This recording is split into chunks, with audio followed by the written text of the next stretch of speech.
নমস্কার বন্ধুরা, ইএনকে চ্যানেলের পক্ষ থেকে তোমাদের সকলকে স্বাগত। আশা করছি তোমরা আমার যেখান থেকে ভিডিওটা দেখছো তোমরা সবাই ভালো আছো, আমরাও সবাই ভালো আছি। আমি সকালবেলা বাসি সমস্ত কাজ সেরে একদম কাঁচা ধোয়া করে চান সেরে একদম আমি তোমাদেরকে নিয়ে সঙ্গে করে ঠাকুরের ঘরে নিয়ে চলে এসেছি। এই যে আমার দেখো এখানে টুলের উপরে উঠে পড়েছি। এখন মোটামুটি রোজই আমি টুলের উপরে উঠি, কারণ এরপরে তো আমার গপুকে সেবা দিতে হবে। এখনও গপুর অভিষেক করানো হয়নি, কারণ ওই জন্যই আমি এখনও পর্যন্ত গপুকে সেরমভাবে কিছু করি না। মাঝে মাঝে খালি জামা সোয়েটারটা খুলে দিই, খুলে আবার মানে অন্য আর একটা পরিয়ে দিয়ে ওইগুলো ধুয়ে কেচে আবার রেখে দিই। এই যেমন কালকে এর পরের দিন বৃহস্পতিবার দিন আবার গপু সব সোয়েটার জামা খুলবো, খুলে আবার সব ধুয়ে রাখবো, আবার অন্য আর একটা পরাবো। তা বন্ধুরা, তোমরা ভিডিওটা স্কিপ না করে পুরোটা দেখলে আশা করছি তোমাদের ভালো লাগবে। ভালো লাগলে লাইক, কমেন্ট আর প্রচুর বন্ধুদের কাছে শেয়ার করে দিও। বন্ধুরা, এর আগের দিন আমার বিয়ের কিছুটা তোমাদের বলেছিলাম, আমি আজকে দ্বিতীয় ধাপে আরেকটু বলতে চাইছি। তা বন্ধুরা, আমি 5 বছর আমার বাপের বাড়ির সঙ্গে আমার কোনো সম্পর্ক ছিল না। তাও বন্ধুরা, তখনও আমার সঙ্গে কোনো যোগাযোগ হতো না, কারণ আমার বাবার হঠাৎ আমার জেঠিমার বাড়িতে গেছি ঘুরতে। তার জেঠিমা বললো তোর বাবার খুব শরীর খারাপ, যাবি দেখতে? তা আমি বললাম যে আমি আমার শ্বশুরবাড়িতে না জিজ্ঞাসা করে আমি যেতে পারবো না, আমি আগে আমার শ্বশুরবাড়িতে জিজ্ঞাসা করলে যদি বলে তাহলে যাব। তা বন্ধুরা, তখন আমার শ্বশুরবাড়িতে আসলাম আবার, আর সে তো আমার ঘরে আসতেই হবে। আসলাম, এসে আমি রাত্রিবেলা খেতে বসে তোমাদের দাদাকে আমি বললাম যে এরকম আমার জেঠিমার বাড়িতে গেলাম, তো জেঠিমা বললো যে বাবার খুব শরীর অবস্থা নাকি খারাপ। তা আমাকে নিয়ে যাচ্ছিল, আমি যাইনি। আমি বললাম আগে আমার শ্বশুরবাড়িতে জিজ্ঞাসা করি, তারপরে আমি যাব বাবাকে দেখতে। তা আমাকে তখন ও বলে আমার কোনো ব্যাপার নয়, তবে মাকে জিজ্ঞাসা করি, মা যদি যেতে বলে তবে যাবে, নাহলে যাবে না। আর তা আমাকে তারপরের দিন সকালবেলা ওর মাকে বলল, ঘুম থেকে ওঠার পরে বললো যে বাবার শরীর খারাপ, যা গিয়ে দেখে আসতে বল, তুই যাবি না।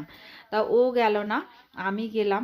গিয়ে আমি দেখতে গেছি, আমার বাবা তো রাগ করে ঘর থেকে বেরিয়েই গেল। তারপর আমার জেঠিমাকে আবার আমার বাবা খুব শ্রদ্ধা করতো। তো আমার জেঠিমা তারপরে গিয়ে বলার পরে আমার জেঠিমা ডাকতে তারপরে এসছে। তারপরে আমার বাবা আমার ছেলেকে বন্ধুরা, আমার বাবা তারপরে আমার ছেলেকে নিয়ে আদর করলো, আমার ছেলেকে নিল। তারপরে আমার সঙ্গে তো রাগে কথাই বলবো না, মুখ হাঁড়ি করে রেখে দিয়েছে। তারপর আমার জেঠিমা বলে ওই সব কথা ভুলে যাও, ভুলে গিয়ে এখন তুমি মেয়েকে নাতিকে জড়িয়ে ধরো বলে আমার বাবা কেঁদেই ফেললো আমাকে দেখে। খুব কেঁদেছে, মানে এতই যে কেঁদেছে বলার মতো না। আমার খুব খারাপ লাগছিল, কিন্তু আমার কিছু করার ছিল না বন্ধুরা। সেই মুহূর্তে আমি যদি না বাড়ির থেকে বেরিয়ে আসতাম আর তখন আমাদের পুলিশ নিয়ে যেত, ওই ভয়েতে আমার বাবার একটা সম্মান ছিল, তা ওই ভয়েতে আমি বেরিয়ে এসেছিলাম। তা ওই জন্য বন্ধুরা, তা 5 বছর আমার সঙ্গে তো যোগাযোগ কোনো কিছু ছিল না। তা আমি এই কথাটা আমি আর বলতে চাইছি না, অনেকবার বললাম 5 বছর। তা বন্ধুরা, তারপরে আমার বাবা মা আমাকে মেনে নিল, কিন্তু আমাকে ওর বাবা আমার তোমাদের দাদা বলেছিল যে যাবে কিন্তু থাকবে না, দেখা করে চলে আসবে। তা আমি গেলাম, দেখা করে আমি চলে আসছি। তখন আমার বাবা বলছে থাক। আমি বলি না, আমি থাকবো না, কারণ আমাদের শ্বশুরবাড়িতে আমাকে থাকতে দেবে না এইখানে বলে আমি চলে আসলাম। পরে আবার সেদিন তো গেছিলাম, খালি হাতেই গেছিলাম, আমি কিচ্ছু নিয়ে যাইনি। সত্যি কথা বলতে কি বন্ধুরা, কি হবে না হবে সেই একটা টেনশানে ছিলাম, আমি ওই জন্য কিছু নিয়ে যাইনি। তারপরে একদিন আবার ওর বাবার ছুটি দেখে আমি গেছিলাম, তা ওর বাবাকে বলেছিলাম তুমি আশেপাশে থেকো, আমি তোমাকে বললে তারপরে তুমি কিছু খাবার কিনে দিয়ে যাবে। তারপরে ওকে গিয়ে বলার পরে ও ফল মিষ্টি কিনে আমার হাতে দিল।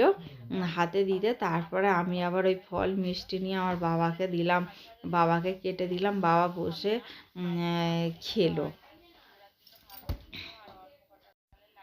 তা বন্ধুরা তারপরে ওই আমি ফলগুলো সব বাবাকে কেটে দিলাম, মিষ্টি দিলাম। আর আমার সত্যি কথা বলতে কি আমার বাবার না গলায় ক্যান্সার হয়েছিল আমার বাবার। ওর মানে আমার বাবা খেতে পারতো না, খুব কষ্ট পেত আমার বাবা, এতই যে কষ্ট পেত মানে চোখে দেখা যেত না আমার বাবা। লাস্টে আমার বাবা যখন ক্যান্সার ধরা পড়ে 21 দিন আগে ধরা পড়েছিল বন্ধুরা, 21 দিন আগে ধরা পড়েছিল। ধরা পড়তে তারপরে যখন ধরা পড়েছে তখন আর কিছু করার ছিল না। ডাক্তার বলে আর কিছু করা যাবে না, আপনারা বাড়িতে নিয়ে চলে যান, বাড়িতে নিয়ে গিয়ে ওনাকে ভালো মন্দ খাওয়ান, উনি যা খেতে চাইবে তাই খাওয়ান। কিন্তু আমরা বাড়িতে নিয়ে আসিনি, আমরা হসপিটালেই রেখে দিয়েছিলাম। হসপিটালে আমার বাবা ওই 21 দিনের মতো না, 21 দিন না মানে 10-15 দিনের মতো ছিল আমার বাবা হসপিটালে। তা আমার বাবা হসপিটালেই মারা গেছিলো। তারপরে আমার বাবাকে, আমাদের বাবা রক্ত পর্যন্ত দিয়েছে জানো বন্ধুরা, আমার বাবা রক্ত পাওয়া যাচ্ছিল না। আমার বাবাকে আমাদের এর বাবা আমাদের তোমাদের দাদা আর কি রক্ত দিয়েছে আমার বাবাকে। এখন আমার বাপের বাড়ি এমনই হয়েছে যে এছাড়া কোনো মানে কোনো কিছু হয় না এছাড়া। কারণ আমাদের তোমাদের দাদা এতটাই ভালো মানুষ।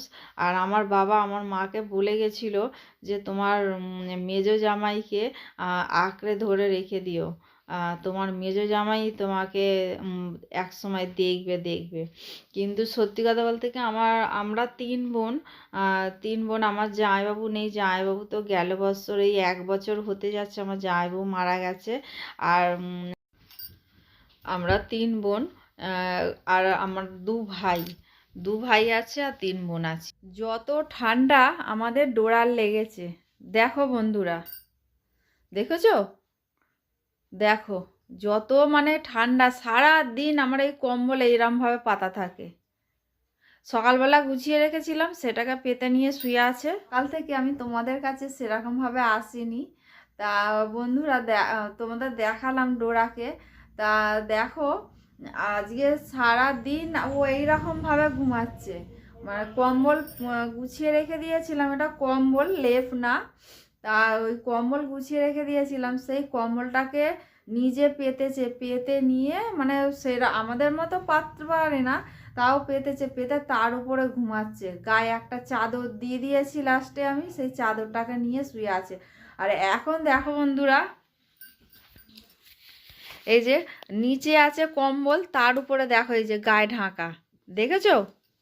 পুরো একদম ঢুকে শুয়ে আছে, মানে ওর কোনো হুঁশ নেই, ও এত ঘুমাচ্ছে। আর এই যে কোয়েলের এই নাইটিটা এখন সেলাই করলাম, মেশিনটা না সেই সুতো কেটে যাচ্ছিল বলছিলাম না, ওই মেশিনটা কি হয়েছে জানো বন্ধুরা, ছুঁচ ভেঙে ঢুকেছিল, মেশিনের মধ্যে ছুঁচ ভেঙে ঢুকেছিল। আর ওই জন্য বন্ধুরা আমি করতে পারিনি, ওই সেলাই এতদিন ধরে করতে পারছিলাম না, পড়েছিল মেশিনটা। পরশুদিনে এসে মিস্ত্রি এসে ঠিক করে দিয়ে গেছে, আর বললো যে ছুঁচ ভেঙে ভিতরে ঢুকেছিল। আমার সন্দেহটাই ঠিক হয়েছে, কারণ 2টো ছুঁচ ভেঙে গেছে আর 3টে ছুঁচ বেঁকে গেছে, 5খানা ছুঁচ আমার নষ্ট হয়েছে।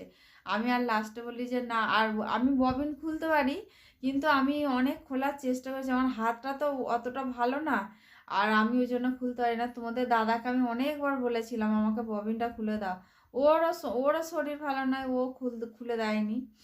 আর ওই জন্য বন্ধুরা আমি লাস্টে আমাকে মিস্ত্রি ডাকতে হলো, মিস্ত্রি আমার 100 টাকা নিয়ে গেল, এই আর কি, নিয়ে কাজটা ঠিক করে দিয়ে গেছে। এই যে ওই জন্য এখন এই নাইটিটাকে সেলাই করলাম কোয়েলের। আর বন্ধুরা এই যে একটা কাঁথার ওয়ার দেবো, আমার কাপড় ছিল, তা কোয়েল বলে মা আমাকে একটা কাঁথার ওয়ার, একটা বানিয়ে দিয়েছি, আবার এই একটা এটাকে বানিয়ে দেবো। এটা মনে হয় একটু ছোট কাটা হয়েছে, ও আর আমার শাশুড়ি দুজনে মিলে কেটে দিয়ে গেছে। আমি না ঠিকঠাকভাবে কাটতে পারি না, ওই জন্য বলেছি তোমার জিনিস তুমি কেটে দাও আমাকে। আমার কাপড় আমি ওকে দিয়েছিলাম, আর ওকে বললাম তুমি কেটে দাও। আমার শাশুড়ি তার ওতে দুজনে মিলে ঠিকঠাক করে কেটেছে, কিন্তু তাও ভুল হয়েছে। এর আগে যেটা করেছি সেটাও ভুল হয়েছিল, এটাও ভুল হয়েছে। আসলে আমাদের উপরের ঘর যেমন ছোট, নিচের ঘরও তেমন, মানে কোনো পেতে যে একটা কোনো জিনিস মাপঝোপ করতে পারি না। আর ওই জন্য বন্ধুরা আমাদের ছোট বড় হয়েই থাকে। ও যা ঘরের জিনিস, আর ঘর এমনি বিছানার নিচে পেতে রাখার জন্য নোংরা কাঁথাগুলো নোংরা হয়ে যায়, ওই জন্য ওয়ার দিয়ে রাখা, এই আর কি, আর কিছুই নয়। তাহলে চলো বন্ধুরা, আমি পরে আসছি তোমাদের কাছে। আবার আমি একটু চা খাবো, আবার উপরে আবার ডল উঠিয়ে আবার দেখো বন্ধুরা দেখালাম তো, এই যে এর না ফিতেটা, একটা ফিতে পাচ্ছি না, একটা ফিতে ছিল, আমি ঘুরতে গেছি আর টান লেগেছে, টান লাগতে খুলে গেছে। ওই জন্য বন্ধুরা এটাকে রেখে দিয়েছে, সেলাই করবো, কিন্তু সেই ফিতেটা খুঁজে পাচ্ছি না। আর এই যে আলমারি থেকে আমি সায়া নাইটি বের করেছি, ভেবেছিলাম এর ভিতরে মনে হয় রয়ে গেছে, কিন্তু এর ভিতরেও নেই। আমার না মানে সর্দি হয়নি, কিন্তু নাক সরসর করছে এত, ওই জন্য কানে নাক টানছি সবসময়। সর্দি হয়নি একদম, তা ওর মধ্যেও নেই জানো। আর ওই যে সোয়েটারগুলো রয়েছে, চাদর আছে, সোয়েটার আছে, মাফলার আছে, এইগুলোকে সব তুলতে হবে আলমারিতে। আলমারিতে তুলে রাখি, রেখে তারপরে আমি চা খাবো, চা খেয়ে তোমাদের কাছে আসবো। বন্ধুরা আমাদের ডল দেবের একটা বই উঠেছে না, যে কিশোরী কিশোরী গান, ওই গানের তালে তালে ও নাচছে আর টিভিতে দেখছে, সমানে ও নেচে যাচ্ছে, পা তুলে তুলে কিভাবে পা তুলছে, কিভাবে কি করছে, ও সমানে দেখছে আর ও নেচে যাচ্ছে। আর এদিকে দেখো আমাদের ডোরা হুডি পরে ও শুয়ে আছে খাটের মধ্যে। তা বন্ধুরা ভিডিওটা আজকে এই পর্যন্ত, বেশি দূর আর বাড়ালাম না। তোমাদের যদি ভালো লেগে থাকে তাহলে লাইক কমেন্ট আর প্রচুর প্রচুর বন্ধুদের কাছে শেয়ার করে দিও। তোমরা আমার সঙ্গে থেকো, পাশে থেকো, তোমরা ভালো থেকো, সুস্থ থেকো, সাবধান।